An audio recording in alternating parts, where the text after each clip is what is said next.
Good afternoon, and thank you, Garima, for the kind words. It's really nice to have a kind introduction. And thank you to Maytree for inviting me to join the 5 Good Ideas sessions and to come and speak to you today about staying on the right side of CRA. I'm actually impressed at the number of people in the room, and I hear there's a number of people online. I mean, usually when we say we're going to talk about CRA, it doesn't actually bring a huge crowd out, but today we have you here, so that's good. And I also had the opportunity to look at some of the 5 Good Idea sessions online on the podcast, just to get the idea of what we're hoping to do today. And I really came away with thinking that what I'm going to try to achieve is give you 5 ideas, 5 topics that sort of you can think about in your day-to-day work or in the work that you do, which will help an organization to be prepared if the Canada Revenue Agency ever comes knocking. Because really, when I talk about staying on the right side of CRA, I mean, CRA is this regulator that we all know is very relevant to charities, although it's really a tax collector and you don't pay taxes and you don't do any of that. But it is still the regulator you have to worry about. And what is also true is that it doesn't often actually come knocking, which is a good thing we're all happy about. But if it does, there are some things that you can be doing on your day-to-day lives that will keep it easier. So let's get going and go through the 5 good ideas. My first one is know your charitable purpose and stay focused on your mission. Now, some of you might say, well, that seems really obvious, and why would we say that? And I can tell you, having done this work for the last 15 or so years, that notwithstanding it seems really obvious, there are many organizations who are doing wonderful charitable work, that if you actually ask them to look at their incorporation documents and tell you what were you registered to do as a charity, what did you tell CRA you were going to do when you got your tax number 20 years ago, many organizations either don't know or haven't really focused on it. They've developed over time doing good work with their organizations, achieving their mission, but they've actually lost sight of the fact that they told CRA perhaps they were going to work with youth with mental health challenges, and now they're working with adults. Or they talked about being an organization that was going to be a food bank, but now they're actually running programs and training new Canadians on how to get jobs, et cetera, in Canada. All charitable, but not exactly what they said they were going to do in their records with CRA. And so the reason this is important, and it's a question to always ask an organization you're working with or when you're working, is that if CRA ever came knocking, that's the first thing they're going to ask. They're going to say, our record said you were registered to be a food bank. Where's your food bank? And if you're not running a food bank, it's sort of a shock to them, and then they start going down the road of, are you really a charity? What are you doing? So figuring out and knowing that charitable purpose is important. The second reason I say that this is a good idea is because legally, and I don't want to get too legal, I want to be very practical, but legally the courts in Canada have said, if you're running programs that further your charitable purpose, so if you're doing a program, let's say, I'm going to use sport as an example. If you had a purpose of training people or pursuing basketball, that's not a charitable endeavor. Pursuing sport just to be a sport is not charitable. But if you have a program that is teaching young people about basketball as part of keeping them off the streets and in a program or educating them, that could be charitable. So if you're using the activity of basketball to further your charitable purpose, it's okay. And that's what the courts have said. They've said when you know what your charitable purpose is and you run a program that furthers that purpose and you can show us how, those programs will be acceptable even if the Canada Revenue Agency thinks they're not. So sometimes Canada Revenue Agency will walk in and say, well, running an athletic organization, we happen to be in the Y, isn't a charitable activity because it's just sport. But when you say, whoa, whoa, whoa, whoa, it's part of a larger program, it's helping people off the street, it's keeping people healthy, it's making them, it's contributing to bringing new Canadians into the community, then it's furthering the charitable mission and it's fine.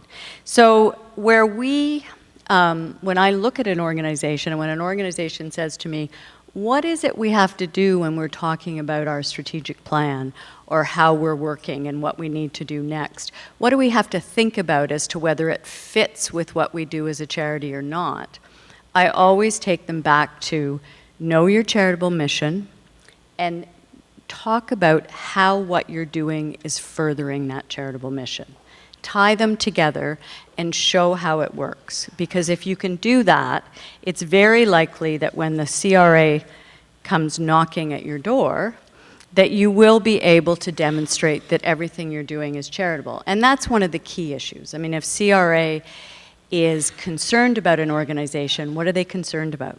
They're concerned that the organization is using its resources in a way that isn't charitable. And why do they care? And this is a bit of an aside, but I think sometimes the policy behind all this is important. Charities in Canada, as you know, don't pay tax on revenue and also give donors a tax receipt. So the government really cares that the money that gets that tax receipt, that saves each of us money on our tax returns, that money does in fact go to a charitable purpose. And that's really their main focus. They want to know that you as an organization can demonstrate that that money is going to do something that's charitable. And so when they come and ask the questions, that's what they're concerned about. They're concerned that somehow somebody's getting a tax receipt to put money into an organization and the money's being spent on something that isn't charity. So if a professional hockey team tried to argue that playing hockey was for fitness and charitable, they would disagree. They would say in that context, that activity isn't charitable, and they wouldn't want charitable dollars going to that.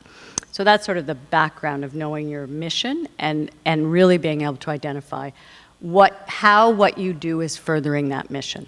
And if something doesn't seem to connect, then maybe you have to rethink how you're doing it. So that brings me to the second good idea, because I think the other part of being able to handle a regulator and work with a regulator is to understand what the regulator cares about. So this is really a very short, and it's very short because of the day today, commentary on understanding the key CRA rules that CRA is going to look at if they ever come knocking on your door. I know that most organizations don't have time to spend a lot of thought process on educating themselves about the details. That's why you have advisors. That's why you work with people like me and your accountants and Imagine Canada and others to get the background. But there are some key issues that you want to really sort of be able to be at least knowledgeable about. The first one I'm going to talk about is really probably self-evident, but it's your charitable tax receipting program. If you're an organization that's raising money and issuing charitable tax receipts, I can assure you if CRA somehow decides to come and talk to you about how you meet the regulations, they're going to want to know about your receipting. They're going to want to ask you, are you keeping the receipts for the time periods you're supposed to, which is a minimum of 2 years, if not more. They're going to want to know if the tax receipts are sequentially numbered, because that's one of their regulations. There are very clear guidance on the CRA Charities Directorate website about what information you should put on a tax receipt. In fact, one of the requirements that's in the law is the middle initial of the donor. Now, you may wonder, why is that so important? And I think it's because of the John Smiths or the Ann Scotts or the very, typical names that are very similar, and there can be many. They want to see the middle initial. And I've had clients who had undergone CRA audits where that's the thing that CRA noticed. You didn't put the middle initial. Now, they're not usually going to hold anybody up, significant issues on that, but it's the type of detail that they're actually interested in. And if you've got it there, it's great, because they think you understand the rules. And part of this is letting the people know who come and talk to you from CRA that you understand and you think about these rules, that you're not blind to them, that you're actually paying some attention. They want to know as well on the tax receipts, you know, whether it's a gift of money, whether it's a gift of property, a gift in kind. They look for valuations. They look for very specific things. So my rule about this issue is familiarize yourself with the rules that CRA publishes on its website, and just have your organization be organized on the tax receipting. There are penalties actually for having an incorrect receipt and a false receipt. Now, I'm not saying anybody's going to do false receipting, but incorrect receipts can happen all the time. Usually they don't issue a penalty, but if they feel like an organization isn't really paying attention or isn't respecting the rules, they might. And the receipt amount is 5% of the amount on the receipt, the eligible amount of the gift. So it can be significant. The second key issue I think you should understand, or organizations should understand, is what does the law say a charity can do? And then what does the law mean when it says what a charity can do? The first thing to tell you is the law says a charity can carry on its activities itself. So you can run your own programs with your charitable resources, and that's all good, and we talked about, you know, how you be able to tie it to your purposes. The other thing you can do is you can grant some of those charitable resources to other organizations, provided those organizations are qualified donees. These are my air quotes, everybody. Now, what is a qualified donee? A qualified donee is a defined term the regulator uses, and it means basically other Canadian registered charities. There are also a few other categories of organizations that fit. Some of them are public bodies serving a function of government, which is a category where a lot of Indigenous organizations fit. Foreign universities, if they apply to be on a list. So there's certain lists, again, on the Charities Directorate website. But if your organization is working and you want to work with another organization, and part of that plan is to give some money to that other organization to let it do some work on a project you're working together with, you have to be sure that organization is a qualified donee, is another Canadian registered charity, or on this special list, or you can be offside the rules. And I tell you this because this is one of the biggest questions CRA ever asks. If they see 3 community organizations, 2 of which are registered charities, 1 is a nonprofit that's not a registered charity, they will want to understand how the money is being spent and whether the charities are directing and controlling the money that they're spending, or whether they're giving it to the non-charity to spend. Because if you give it to the non-charity without any oversight, they will be upset by it. So this is an issue that you can, again, there's a lot of guidance that you can find in the materials that are resources, but it's an area where a red flag should go off for you if you're doing strategic planning and you're thinking, we're going to be working with organizations maybe in another country. They aren't going to be a Canadian registered charity if they're established in another country. And we're going to be pooling our resources. So we need to make sure we're doing it in the right way so that CRA won't have a problem, because that's an area where they often come and knock on your door and look. Related to both of these issues of the qualified donee and receipting is lending your charity's registration number. And if you go on the CRA website, I think I can click on almost any topic, and the first thing that comes up on the screen is, do not lend your charity's registration number. So this is a really important rule to stay on the right side.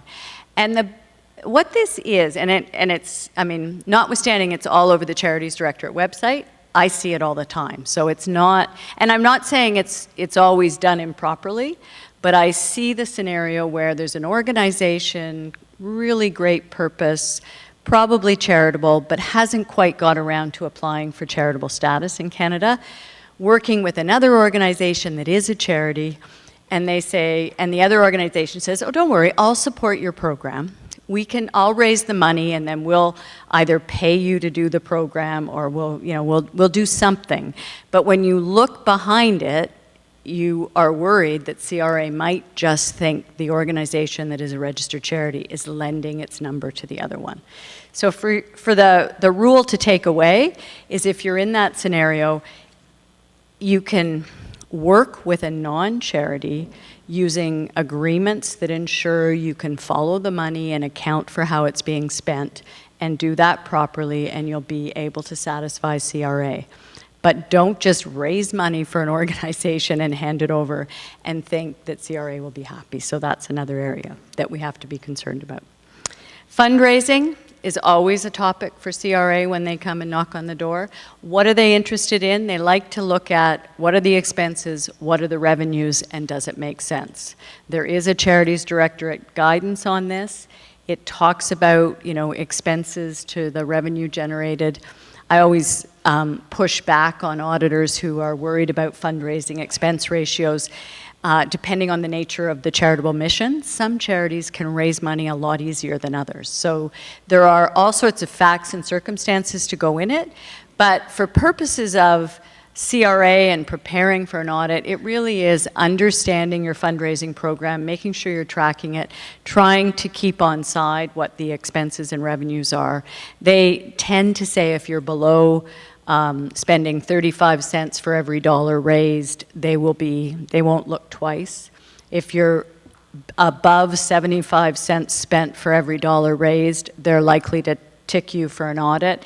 If you're in between, they will likely ask questions. So again, it's getting the organization to focus on what it needs to focus on from fundraising perspective, and then making sure that you have your books and records organized so you can respond to it. Advocacy is another issue that they sometimes have been asking questions about, and it has been very high profile in the last few years because there were audits done around what we called political activities, which were rules in the Income Tax Act which said an organization could advocate for its mission but only do sort of calls to action and very public call advocacy up to 10% of its resources. And so that was another time where you were required to keep track of your expenditures, keep track of what you were doing. The good news on this one is the law has changed, and in fact, provided your advocacy furthers, I'm going back to number one, your charitable mission, and can be tied to your charitable mission, you can advocate all you want, provided it's nonpartisan today. So that is an area where we've sort of had some relief on the CRA side, but they still will be looking for partisan activity. And so advocacy is something you want to be at least thinking about and focused on. The place where we see the biggest concern around partisanship is on social media. And what do we have to do with social media accounts to make sure that you don't all of a sudden have, your organization's Facebook page or Twitter handle being used in some distributions that are partisan in nature. You really have some obligation to deal with that. And then the final issue I think that CRA often asks about is revenue generation and whether you have any business activity. And I'm not going to go into this in a lot of detail, but the point around revenue generation is that you have to be doing it in a way that's related to your charitable purpose. So if you're working in an organization that has, let's say George Brown College is training chefs. I always think of the chef's restaurant. So they have, as part of the school, and it's a charity, colleges and universities are charities, they have this whole education program, but they also have a restaurant on King Street. And that's where the students are trained and they come and people can go and have dinner or lunch or whatever. That's a related business in the sense that, yes, it's generating revenue for the program, but it's related to the education in the chef space. So that's okay, and CRA doesn't hold that offside. If somebody said to them, I've got a widget factory, and I'm happy to let you run it and make money to put towards the education at George Brown to teach. But the widget factory, making widgets has nothing to do with the education. That would be an unrelated business, and that would be offside. So what's my message here? Organizations wanting to generate revenue from activities, seeing this as an alternative revenue source, particularly today, we're always looking for them. Social enterprise is a huge thing. You have to take the time to look at your organization, again, your purpose, and figure out if it fits as a related business. You probably need to get advice. That's probably the kind of area, but it is something CRA is working about. So that was my second good idea. There were 5 things I said you have to just think about, because if you're on top of issues as you operate day to day, if CRA comes knocking, you're probably going to be okay.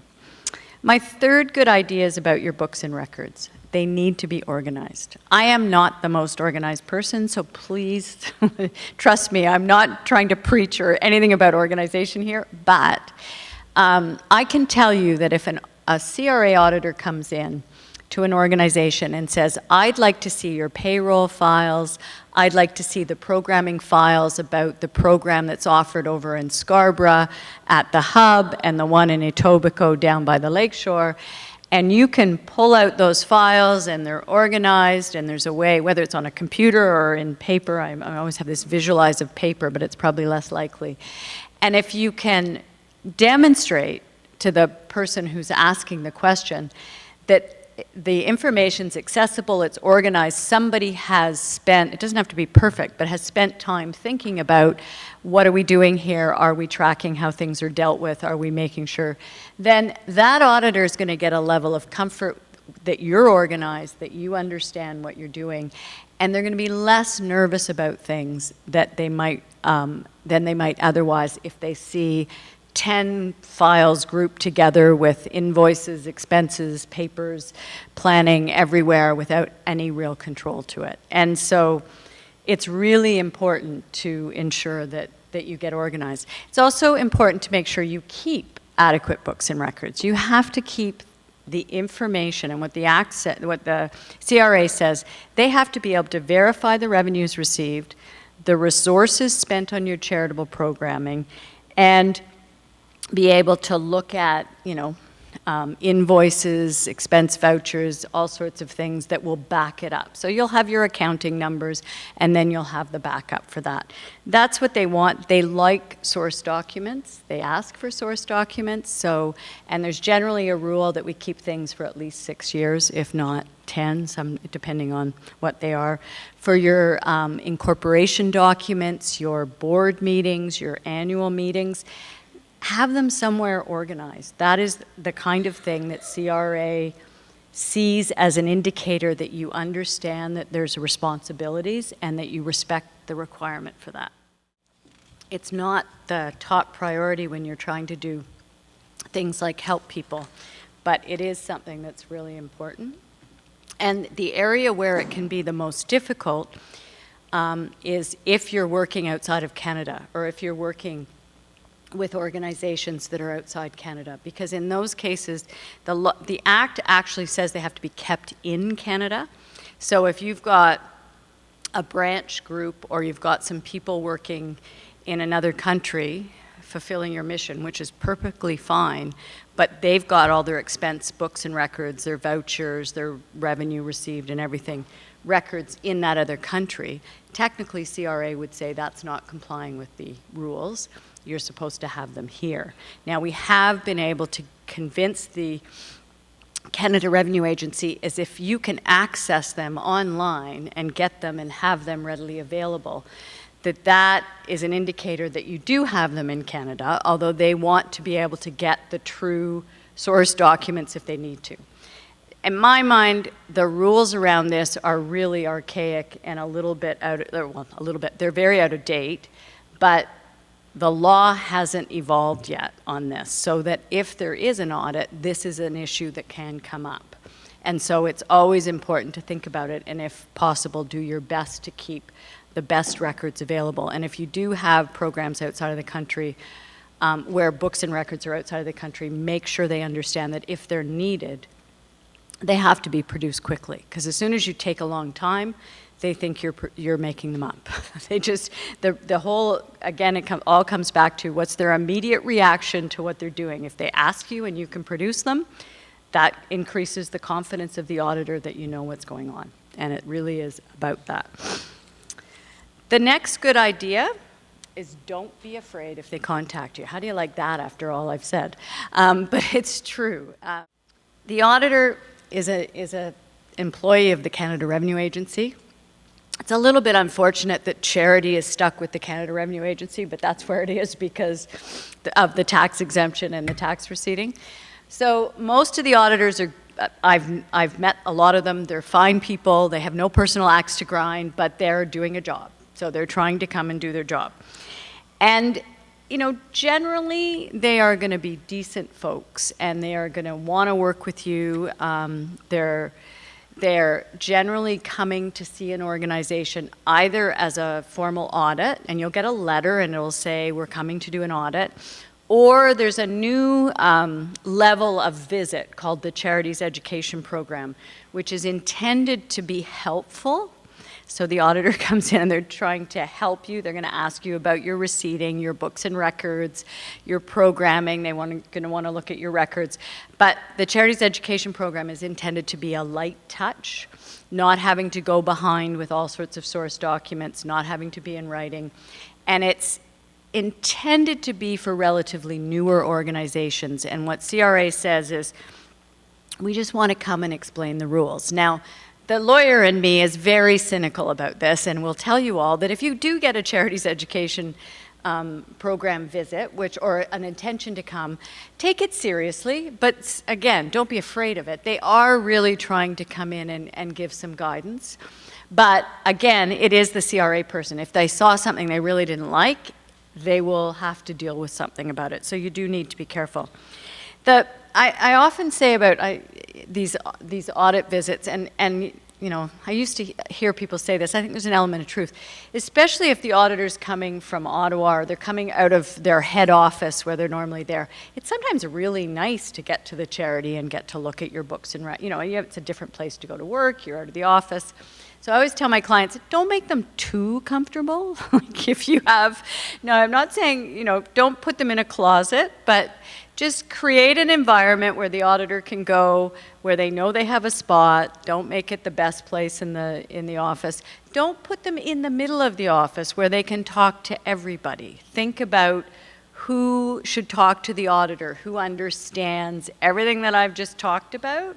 So if the auditor asks a question, can understand how to respond in a way that will make the auditor have confidence in your organization. Sometimes people will pick one or two people to do the discussions. I'm not saying it has to be so limited, but I do think it's really important to at least focus on that and have an idea of who's going to deal with the auditor and how you're going to respond. If you happen to get a letter that says you're going to have not just a Charities Education Program visit, but a full audit, that generally will either come through a phone call from the auditor or a letter. And they might say, we want to come next week. You are more than happy, more than open to say to them, and this comes back to don't being afraid, you're more than open to say, I can't do it next week. I need to know, like, we need some time. Our programming is X, we have this planned for next week. Can we schedule a time a little bit later? You're also open to say, can you tell us what you're coming to look at? Like, is there something in particular? Because CRA says today, if they're going to come and audit an organization, they usually have a particular issue they're looking at, whether it be revenue generation, whether it be working overseas, whether it be fundraising, but they usually have an idea of what they want to focus on. So it's always open to just be very professional and ask them, what do we think you're going to need? They will sometimes send you a letter, which will have a questionnaire attached, which may include everything but the kitchen sink, and you'll go, oh my gosh, why do I have to do this? But it'll give you an idea of why they're coming. But you don't have to be fearful, and you're perfectly open to try to manage and work with it. It's, how they select charities for audit used to be more random than it is now that they have this Charities Education Program. They're starting to say that they see high-risk areas, and now they want to focus on them a little bit more. And again, what's a high-risk area? It's working with non-charities, it's working overseas, it's receiving a lot of gifts in kind, things that they think are a little bit more, they're a bit more concerned about. But I still think, you know, they're from the perspective of if they come and talk to you, just be confident and open with them. They aren't your friend. That's my last point on the don't be fearful, but don't forget, they're not your friend either.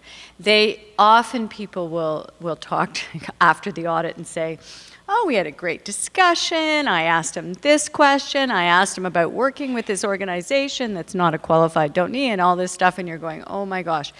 They, you know, definitely have a lot of information, but what CRA says the law is not always actually the law.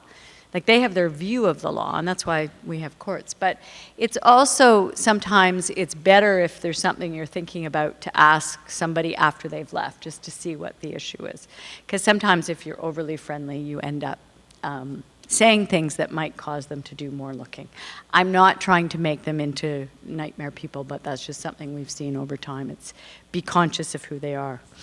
So that leads to my last good idea, so we can, because I'm getting almost over time, and that is just prepare. Prepare, prepare, prepare. The management, the board of the charity, you're responsible for ensuring if there is an audit or an information visit, that what is being put in front of the CRA is what you need to put in front of the CRA, that you want to be, you want to understand, you want to be knowledgeable. If you feel that you're uncertain, consult with somebody. Find out and get some feedback before, in fact, the auditor comes in.